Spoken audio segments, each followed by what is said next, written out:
Welcome to Man Does Tech, where I solve the problems you didn't even know you had. Preheat your oven to 350 degrees F and line a 9x 13-inch pan with parchment leaving an overhang for easy removal. Measure 2 cups all-purpose flour and whisk with 1 teaspoon baking soda and 1/2 teaspoons salt. In a large bowl, cream 1 cup softened butter with 1 cup packed brown sugar and 1/2 cup granulated sugar until light and fluffy. This takes about 3 minutes. Add 2 large eggs one at a time and 2 teaspoons vanilla, mixing until just combined. Stir in 2 cups chocolate chips at the end.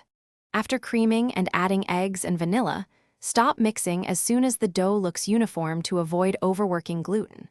Fold in 2 cups chocolate chips with a spatula and scrape the batter into the prepared 9x 13-inch pan, pressing evenly to a uniform thickness. Smooth the top and tap the pan on the counter to remove air pockets. Bake at 350 degrees F for 22 to 26 minutes until the edges are golden and the center is set but not hard. The top will feel slightly springy. Let cool 30 minutes before slicing. Use the parchment overhang to lift the cookie slab from the pan and transfer it to a cutting board after a 30-minute cool.